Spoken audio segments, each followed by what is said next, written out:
Hey, happy Thursday, everybody. Welcome to a Thursday edition of 5 Minutes with Phil. Sorry, had to move the microphone there.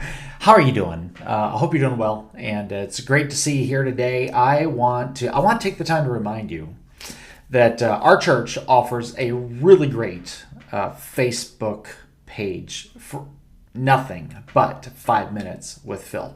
And on that page, you can find every single episode that we've made of 5 Minutes with Phil. And not only that, though, you can actually share them with your Facebook friends. You can follow that page so that you're always tuned in as to when a brand new episode drops. And if we can bless you that way, or somebody that you care about, wow, that's a huge win for us. So thanks for letting us love on you and bless you in that way. Now, today, I want to take us back again to the book of Psalms. Psalms chapter 86, verse 5. Just one verse today. But this one verse tells us a lot about our God.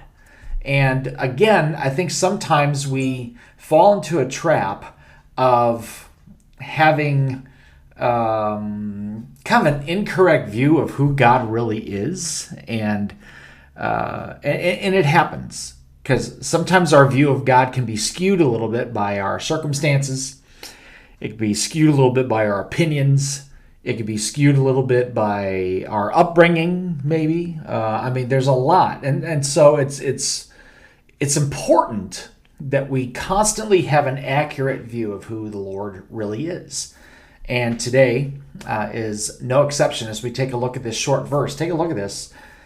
Here's what it says, verse 5, Psalm 86. O Lord, you are so good, so ready to forgive, and so full of unfailing love for all who ask for your help.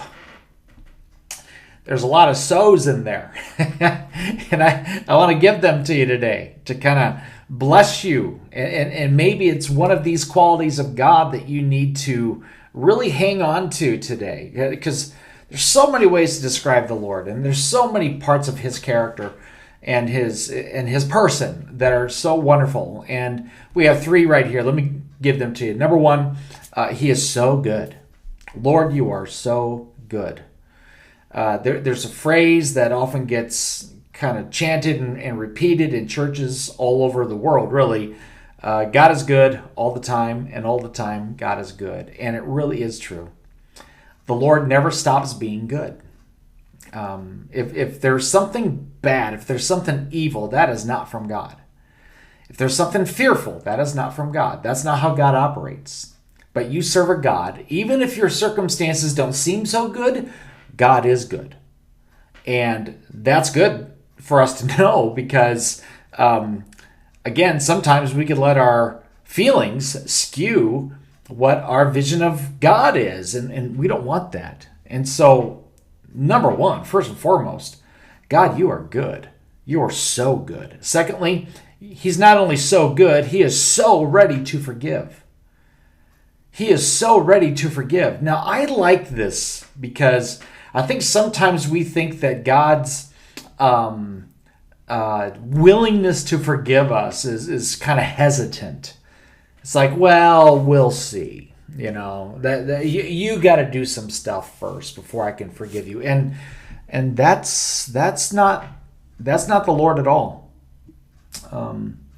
He is so ready to forgive. He loves the opportunity to forgive us, and I think sometimes we make ourselves least likely to forgive ourselves or somebody else than God is. And I think we need to be reminded that the Lord is so ready to forgive. And so if you need his mercy and you need his forgiveness today, call out to him and he'll do it. And then lastly, he is so full of unfailing love for all who ask his help. He is so full of unfailing love. He loves you. If nobody else does, he loves you. And his love for you doesn't change. It doesn't decrease because you haven't been so good at this in the last week, but nor does it increase because you've been a superstar for the kingdom. It all stays the same. His love is unchanging. His love is consistent. And so today, I just want you to remember the three so's about God. He's so good. He's so ready to forgive. And he is so full of unfailing love. And I pray that blesses you today. We love you and we care about you and we want you to know that. And I hope that we'll see you again next time, okay? Thanks for joining us. You take care and have a wonderful day. Bye-bye.